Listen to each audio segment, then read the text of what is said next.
महाराष्ट्राचे उपमुख्यमंत्री आणि महाराष्ट्राचा दादा असलेले अजितदादा पवार यांचं आज अपघाती निधन झालं. महाराष्ट्र हळहळतोय.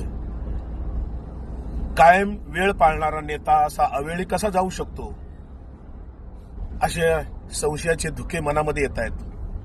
हा घात आहे की अपघात आहे असा मनामध्ये संशय येतोय. कारण अजितदादा स्वतःच्या बाबतीत प्रचंड काळजी घेणारा नेता होता. हे खाजगी विमान होतं.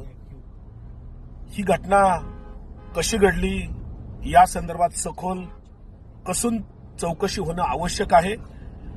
कारण महाराष्ट्राचा एक चांगला नेता, बहुजनांचा नेता, सत्तेत राहून सुद्धा, महायुतीत राहून सुद्धा एक धर्मनिरपेक्ष, सर्व धर्मसमभावी विचार जोपासणारा, पुरोगामी विचारांचा नेता आज असा अचानक जातो, तेव्हा मनामध्ये निश्चित संशयाचे धुके येतात.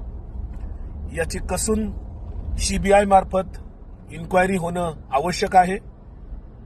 आज अजितदादांच्या जाण्यानं महाराष्ट्र पोरका झालेला आहे. महाराष्ट्रातला एक मोठा नेता आपल्यातनं गेलेला आहे. एक नेता व्हायला खूप काळ जातो. सहजासहजी एखादा नेता तयार होत नाही. आदरणीय शरद पवार साहेबांच्या मुशीत घडलेला हा नेता आज आपल्यातून गेला. याचं प्रचंड दुःख आहे, वेदना आहे. माझ्यासारख्या कार्यकर्त्याला चळवळीतून राष्ट्रवादी काँग्रेस पक्षात 2014 मध्ये घेतलेला हा नेता मागच्या आठवड्यापूर्वीच मला भेटले. आमच्या गप्पा झाल्या. 6 तारखेनंतर मला भेटायला बोलवलं होतं. आज ते दादा पुन्हा कधीच भेटणार नाहीत. दादा गेल्यानं अपरिमित असं सर्वांचं नुकसान झालेलं आहे. राष्ट्रवादी काँग्रेस पक्षाचं नुकसान झालंय, महाराष्ट्राचं नुकसान झालंय. विकासाची दूरदृष्टी असलेला सेक्युलर नेता गेला. परमेश्वरानं हे चांगलं केलं नाही. जे घडलंय ते वाईट घडलंय, विपरीत घडलंय. कसून चौकशी झाली पाहिजे. हा अपघात नसून घात आहे असा मला दाट संशय आहे.